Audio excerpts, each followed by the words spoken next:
I see trees of green, red roses too.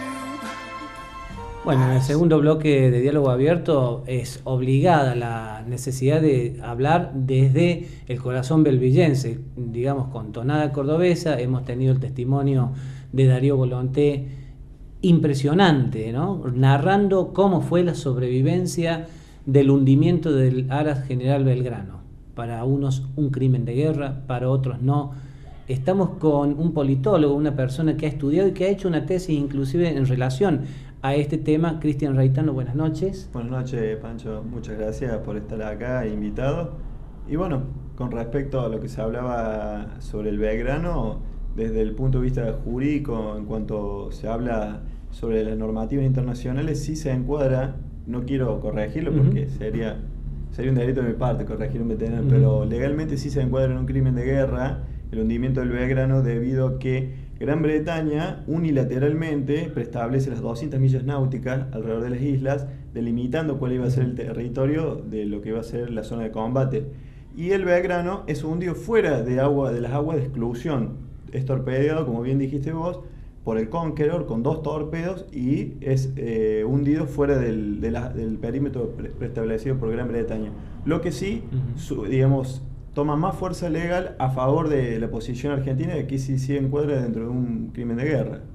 Y cabe destacar que, bueno, de los 649 combatientes caídos en la guerra, 323 mueren dentro del Belgrano, digamos. La mitad casi de nuestros caídos. De toda la guerra. De toda la guerra, de los 74 días que duró el conflicto, mueren dentro del Belgrano. Creo que eso no es un dato por menor.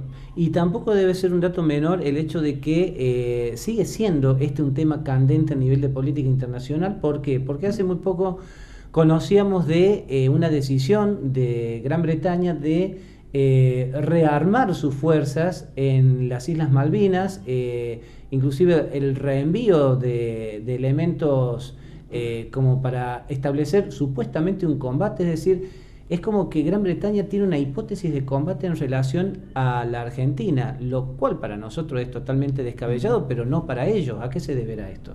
Se debe principalmente a las actuaciones diplomáticas que tiene Argentina alrededor de todo el mundo. Gracias a Dios, Argentina está teniendo todo el apoyo casi unánime, te podría decir, de toda Latinoamérica, el Caribe, todos los países de África apoyan la causa Malvinas, o sea que está teniendo a nivel diplomático una unanimidad muy grande, lo cual está demostrando que la pluma está siendo más fuerte que la espada.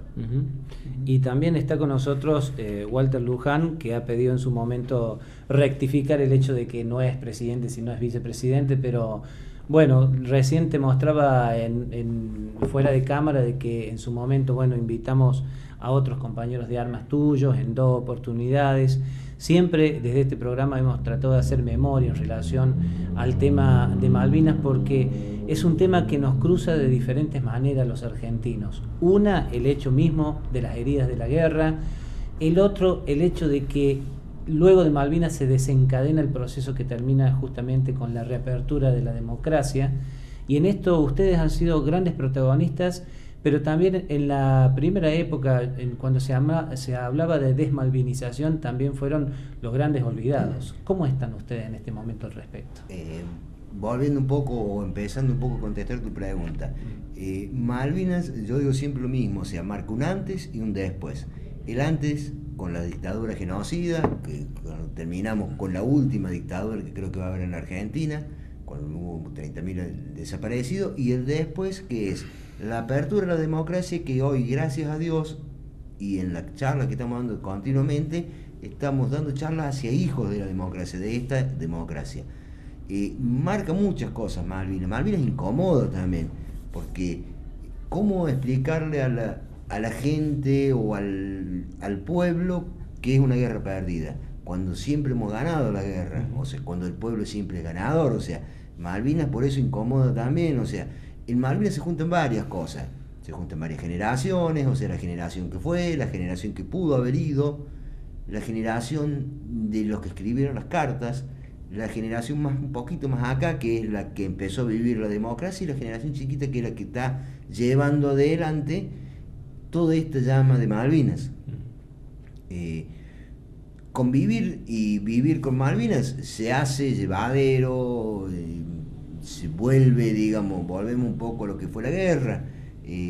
Fuimos los olvidados en un primer momento, después un gobierno nos da la pensión y algo de salud, y después sí, ya en este último gobierno, que es el que más nos ha dado, visto objetivamente, que nos termina de dar prácticamente todos los beneficios. O sea, faltan beneficios indudables, falta mucho más de salud, falta de trabajo, bueno, se compensa un poco con la pensión, pero bueno, estamos, o sea, se sigue viviendo, pero un periodo después de Malvinas, desde el 82 hasta el 91, que no lo cubrió nadie, y que son los grandes reclamos que estamos llevando, que es, teóricamente la pensión se origina por un hecho, el hecho se origina en el 82, y nosotros en el 91 no tuvimos ningún tipo de cobertura, nada directamente, éramos calificados los locos de la guerra, los chicos de la guerra, todo eso, que eso nos costó muchísimo horrores, y todavía lo siguen calificando a algunos por ahí. Sí, perdóname, ¿se los indemnizó por ese periodo en donde ustedes, por ejemplo, no recibían ningún tipo de pensión? No,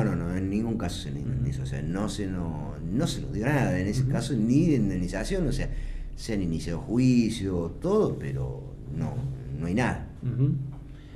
Walter, además de la cuestión testimonial del hecho de ustedes que han estado viviendo en primera persona, como suelo decir, está el hecho de la soberanía, ¿no? Ustedes, como veteranos, interpreto todos los veteranos de todo el país, imagino que vigilarán, verán siempre que todos los gobiernos se comprometan a tratar de reconquistar las Islas Malvinas por medios diplomáticos. Sí, o sea, te diría, o sea, estamos siempre vigilando. Gracias por ahí a algún movimiento de veteranos se puede incorporar en la Constitución el artículo de que hay que seguir defendiendo los derechos soberanos sobre Malvinas, o sea, se está, pero por ahí el tema es cómo llegar a los gobiernos, porque si no siguen, o sea, quedó la sombra de Malvinas allá del 90, de los años 90, en los cuales éramos el tratado de los loquitos, y todavía por ahí se nos sigue tirando, y con eso, ¿qué quiere decir? Que del gobierno por ahí tampoco te da mucho. O sea, si no pedís, no te da. Y si pedís, por ahí te reprimen, que nos ha pasado hasta la primera ley de pensión, hemos tenido violentas manifestaciones en Buenos Aires, y bueno, por suerte el doctor Menem nos dio esa pensión media chiquita, y bueno, que después se fue agrandando con el correr de los tiempos. Walter, los dejo porque ustedes están en medio de una actividad que es importante, que es la vigilia. Les agradezco muchísimo el hecho de que se hayan acercado en tales circunstancias a nuestro programa, y bueno, desde nuestro espacio acompañándolos. Muchísimas gracias. Sí, lamentablemente por ahí los tiempos estamos casi se entiende. tiranos, ¿viste? Por ese tema. Se entiende. Y Cristian también, te citamos para otra oportunidad, que seguramente vamos a poder hablar de muchos otros temas que tienen que ver con la cuestión nacional e internacional. El rol importante que tiene la Argentina en tantos sentidos para todo el mundo, ¿no? La pausa y luego algunas conclusiones. I see trees of green, red roses too. I see them blue